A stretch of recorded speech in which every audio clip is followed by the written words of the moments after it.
Next question over here. Hi, yes. My name is Patrick. I'm a student at Centennial College.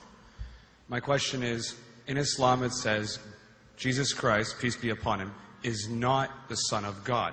When we are all children of Allah and born of mother and father, for he is only born of a mother, why is he not the Son of God? Brother Patrick asked a very good question, a very important question. He said that why in Islam is Jesus Christ, peace be upon him, not considered as Son of God? When we all are children of God, he being born of a virgin woman, all the more reason should be. See brother, if you tell we are children of God, in that way I've got no problem at all. If you read the biblical language, if you say that we are children of God and Jesus is Son of God, in that context, meaning he is person who follows the commandment of God, most verily, all the messengers of God, they are sons of God. But the problem is, if someone says he is not a normal son, but he is the begotten son, then there's a problem. Because if you read the Bible have got sons, the God has got sons by the tons. If you read the Bible, Adam is son of God. Ephraim is son of God. Israel is son of God. It's mentioned in the book of Romans, chapter number 8. All those who are led by the Spirit of God, they are sons of God. That means if you follow the commandment of God, you're a son of God. I've got no problem with that phrase at all. But today, that phrase has been misunderstood. You know, for example, if a young son asks me a question, I said, Beta, son, it's a very good question. He won't mind because I'm elderly, you know. But if I say that begotten son, that means I'm insinuating him. You know, maybe he'll punch me. Fine. So what you realize, that using the phrase son of God, in the context that we are children of God, we have no problem. So in that context, all the human beings who follow the commandments of God can be called children of God. No problem. But what the Christian says, that no, Jesus Christ, peace be upon him, is not a normal son. And he quotes Gospel of John, chapter number 3, verse number 16. For God so loved the world that he gave his only begotten son. Whosoever believeth in him shall not die but have everlasting life. Correct, brother? So do you believe Jesus is the begotten son of God? I do. You believe, fine. Now this verse which I quoted, Gospel of John, chapter number 3, verse number 16, it's from King James Version.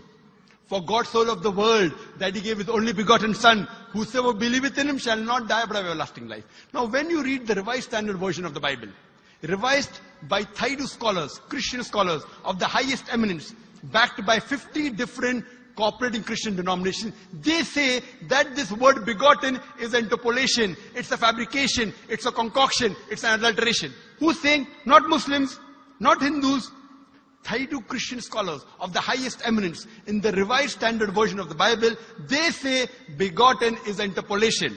It's a fabrication, it's a concoction, and they're thrown out of the Bible. So if you say Jesus is Son of God, like Adam, like Ephraim, like Israel, I have no problem.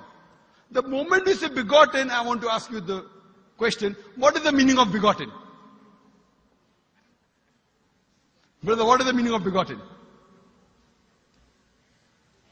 You know, begetting is an animal act. It's the function of lower animals of sex. And when you say that he was born to Mother Mary, virgin, what are you insinuating?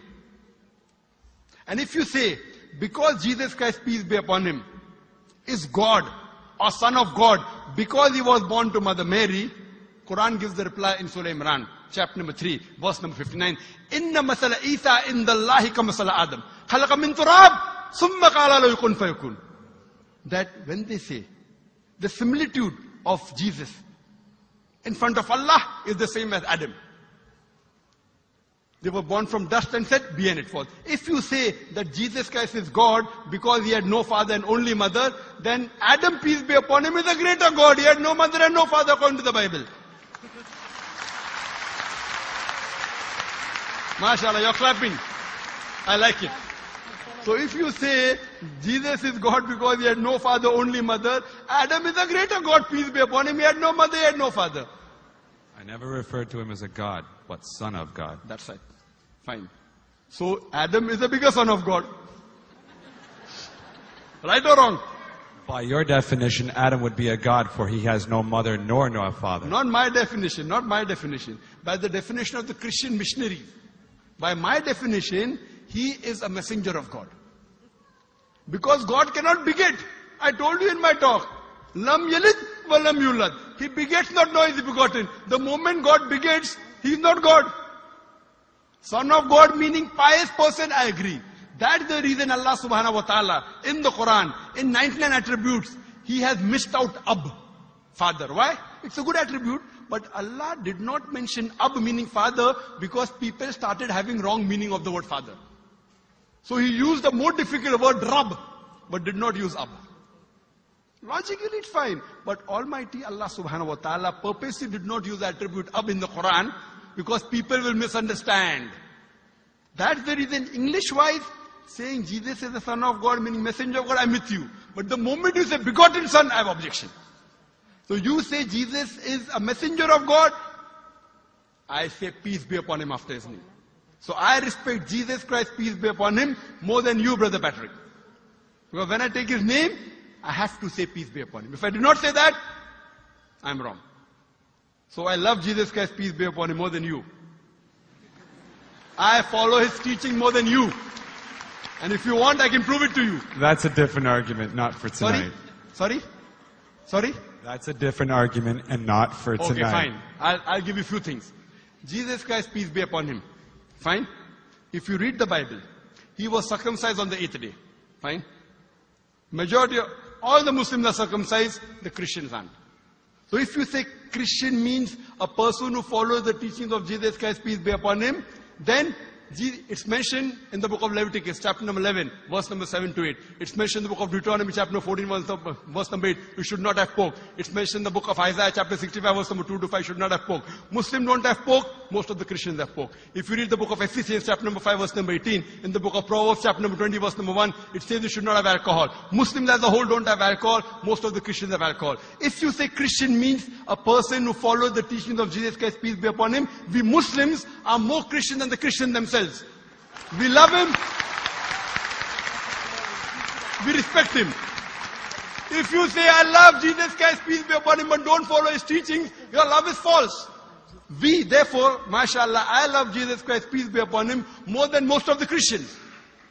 Because I follow his teachings, I respect him, I revere him. And Jesus Christ also said, in the Gospel of John, chapter number 16, verse number 11 to 14, I have many things to say unto you, but ye cannot bear them now. For he, when the Spirit of truth shall come, he shall guide you unto all truth. He was talking about Prophet Muhammad to come.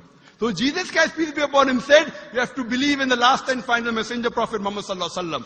So even that way I'm following Jesus Christ, peace be upon him. I believe in Prophet Muhammad. Do you believe in Prophet Muhammad as the messenger of God? I do. MashaAllah. Now you're more closer to...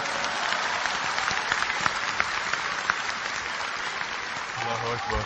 Allahu Akbar. Now he wants to say the Shahada, and then we will move on and say Ashhadu an la ilaha illallah wa ashhad an Muhammad Rasulullah. Allah. I'm more excited than him. Allahu Akbar. Allahu Akbar. Allahu Akbar. Allahu Akbar. Allahu Akbar. Welcome, your brothers.